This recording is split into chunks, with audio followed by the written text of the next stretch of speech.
तो हेलो सलाम नमस्ते सत श्री अकाल केम छो केड़ो हाला। आई नो काफ़ी दिन से हमने कोई वीडियो नहीं डाली थी क्योंकि हम कुछ काम में बिज़ी रह रहे थे और आज नहीं करके आज डाल ही दी।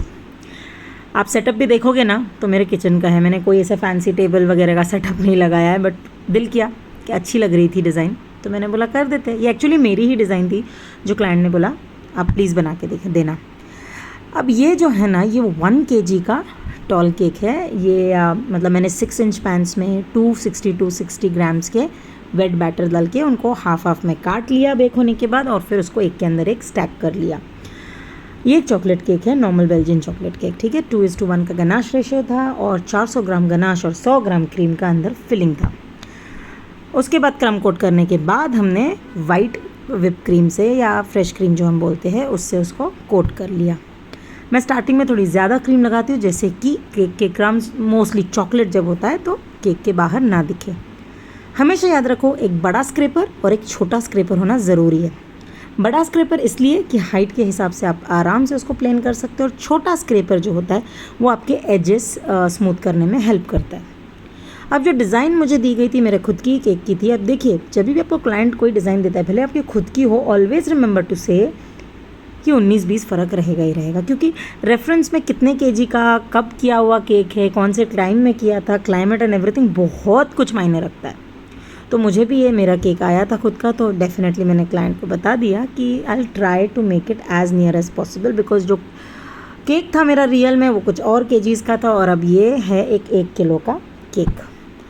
साइड में मुझे रफ़ एजेस देने हैं इसलिए मैं जानबूझकर उसके ऊपर एक्स्ट्रा क्रीम ऊपर चढ़ा रही हूँ।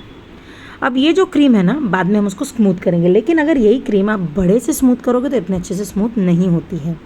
इसलिए हम छोटे का भी बाद में इस्तेमाल करने वाले हैं। अब देखिए जैसे छोटे से पहले अंदर का हम प्लेन कर लेंगे एंड देन उसके बाद बड़े से भी उसको बाहर से स्मूथ करेंगे।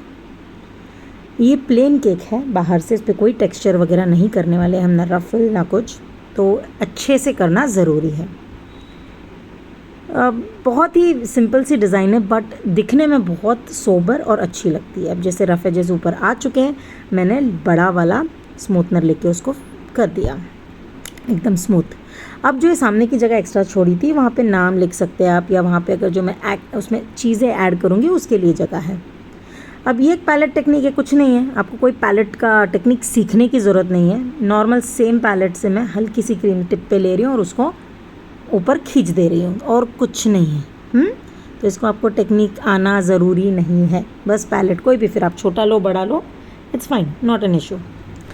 तो ये हम सब जगह से करें। हाँ, अब रेफरेंस इमेज में अगर वो जहाँ है वहाँ आपको करना है, नहीं, आपने क्या बोलना है कि आपके फ़ोटो जो आपने शेयर किया है उसके सारे कंपोनेंट्स हम उसमें ऐड कर देंगे। अब जैसे उसमें 4 मैक्रोन्स थे, हमने भी 4 मैक्रोन्स लिए। यहाँ पे मैंने ऑफ वाइट कलर के क्रीम कलर के लिए है और ये इस तरह भरा जाता है मैक्रोन। बीच में सेंटर में हम उसमें गनाश डाल रहे हैं क्योंकि चॉकलेट केक था और चॉकलेट की आइसिंग इसलिए नहीं की बिकॉज केक हमारा वाइट है। और ये इतना ही आपको अंदर क्रीम लगाना है कि जब ऊपर से मैं दबाऊँ हल्के से तो थोड़ा स्प्रेड और वो उस मैक्रोन के बाहर नहीं आना चाहिए। फिर कुछ बनी टेल्स थी उसमें जो हमने ले ली।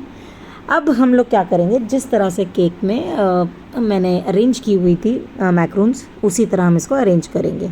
हम एक साइड में नीचे लगा रहे हैं, ऊपर 3 यूज़ कर रहे हैं, 2 स्टैंडिंग में और 1 फ्लैट में।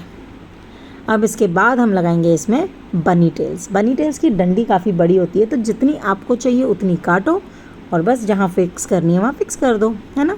इतना याद रहे कि वो ज़्यादा नज़दीक ना हो क्योंकि उसके ऊपर के जो फर होते हैं वो फिर केक को भी टच हो सकते हैं। If at all we need to be that alert. अब नेक्स्ट स्टेप है इसके ऊपर थोड़ा सा स्प्लैटर करने की। क्या स्प्लैटर करेंगे, यस, ये गोल्ड और कॉपर कलर की डस्ट मैंने मिक्स की है। उसमें आप एवापोरेक्स डाल सकते हो, नींबू का रस डाल सकते हो, वोडका डाल सकते हो, जो भी स्पिरिट वाली चीज़ है हम वो डाल सकते हो। और इसको क्या करना है, बस आपके ब्रश से इसको फेंकना है, ऊपर स्प्लैटर करना है। अब ये भी याद रखो ओरिजिनल इमेज में कहीं और स्प्लैटर होगा, यहाँ पे कहीं और, कोई एग्जैक्ट नहीं रहता है, ठीक है। हमेशा याद रखने का, क्लाइंट को बोलने का कि आपने जो केक दिया है हम सिमिलर, ये वर्ड यूज़ करना है, सिमिलर बनाएंगे, सेम टू सेम एक्सपेक्ट नहीं करना, ठीक है, ये याद रखो। क्योंकि हम जेरोक्स मशीन्स नहीं है यार। ठीक है, तो अब ये केक हमारा लगभग बनता आ रहा है। अब नज़दीक जाएंगे तो थोड़ा सा उसको झटका दे के ब्रश टेक्निक वगैरह भी कर सकते हैं आप, इसमें नॉर्मल टूथब्रश भी यूज़ कर सकते हैं। अब आई एम यूजिंग पर्ल्स, एकदम छोटे वाले जो होते हैं वो नहीं, उससे थोड़े बड़े, मुझे छोटे एक्चुअली मिल नहीं रहे हैं। आई रियली नीड दोस्त, क्योंकि बहुत प्रिटी और प्यारे लगते हैं। तो ये उसमें से ही एक छोटा साइज़ है, वो हम यूज़ कर रहे हैं। देखिए कितना प्रिटी लग रहा है। Sorry for that. अब ना क्लाइंट की रिक्वायरमेंट इस पर ये थी कि उनको गोल्ड वाला ये वर्क भी चाहिए। ये टोटली हम लोग क्लाइंट के डिस्क्रिप्शन पे छोड़ते हैं।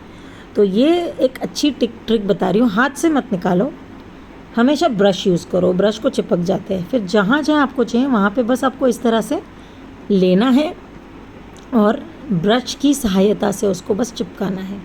मेरा फ़ैन एक्चुअली चालू था तो यहाँ वहाँ उड़ रहे थे, जब जब उड़े मेरे गोल्डन वर्क। ओके, इस पीछे के बाद आगे बढ़ते हैं एंड देखो जहाँ जहाँ चाहिए था मैंने लगा दिया। ये भी याद रखो, डिट्टो जहाँ के वहाँ उसी शेप साइज़ में नहीं लगने वाले हैं।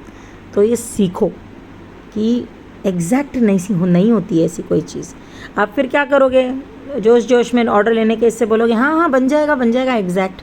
तो आपके दिमाग में तो वो है ना कि भाई सामने वाला वही सोच रहा है कि सारी चीज़ें होनी चाहिए, बट नहीं, सम क्लाइंट्स इवन वांट वहाँ का वहाँ ही होना चाहिए, ऐसे थोड़ी होता है यार। ठीक है, उसके बाद बस हैप्पी बर्थडे का टैग लगा दें, इट्स रेडी।